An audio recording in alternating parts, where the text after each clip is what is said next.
Hi friends welcome to my YouTube channel. आज हम भाषा शिक्षण में जो पहली इकाई है भाषा का स्वरूप और साहित्य, उस पाठ के विषय को आगे बढ़ाएंगे। उसमें हम भाषा संबंधी अन्य बातें, बालकों को भाषा की शिक्षा प्रदान करते समय नीचे लिखी बातों पर भी ध्यान देना चाहिए। उसमें पहला है, प्रारंभिक कक्षाओं में इस बात की सावधानी रखी जाए कि पाठ्य सामग्री का चुनाव बालकों के वातावरण के आधार पर ही किया जाए।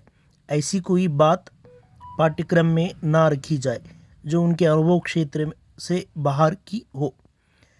इस वाक्य में प्रारंभिक कक्षा का अर्थ है 1 से 5 या 1 से 7 की कक्षा के बच्चों के लिए उनके अनुभव के अंदर की पाठ्यक्रम रखा जाना चाहिए। उनके अनुभव क्षेत्र से ही परिचित पाठ रखना चाहिए।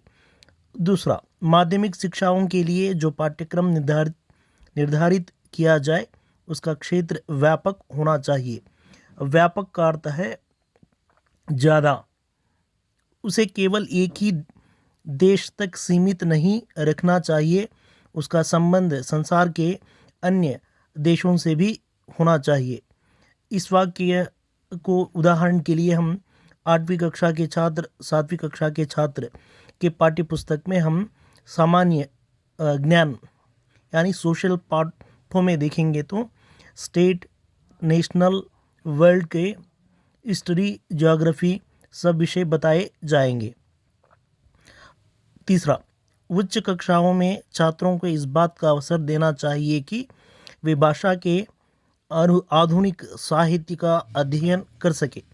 और तीसरे, उच्च कक्षा यानी इंटरमीडिएट के बाद की कक्षाओं के लिए भाषा संबंधी विषय साहित्य में रुचि लेने के लिए आधुनिक साहित्य का बहुत परिचय देना चाहिए।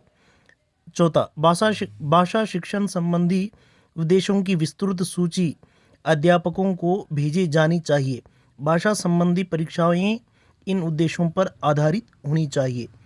और भाषा शिक्षण संबंधी जो भाषा पर विषय पर ध्यान देने वाले और भाषा पर रुचि रखने वाले और हिंदी अध्यापक जो भी रहते हैं, उनको भाषा संबंधी परीक्षाएं और उद्देश्यों पर विशेष जानकारी रखना चाहिए। पांचवा, शिक्षा संस्थाओं तथा परीक्षण संस्थाओं को पाठ्यक्रम निर्धारित करते समय इन उद्देश्यों को अपने सामने रखना चाहिए। शिक्षा संस्थाएं का अर्थ है इंस्टीट्यूशंस, एजुकेशनल इंस्टीट्यूशंस।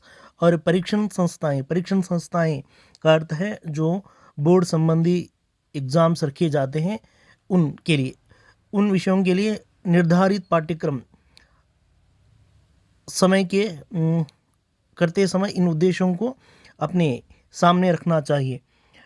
उदाहरण के लिए जो 1 से 5 कक्षा के छात्रों के लिए अलग पाठ्यक्रम, 6 से 10 तक पाठ्यक्रम के छात्रों के लिए अलग पाठ्यक्रम और इंटरमीडिएट और डिग्री स्नातक के विद्यार्थियों के लिए अलग पाठ्यक्रम रखना चाहिए। Thank you friends. లైక్ చేయండి, షేర్ చేయండి, సబ్స్క్రైబ్ చేయండి.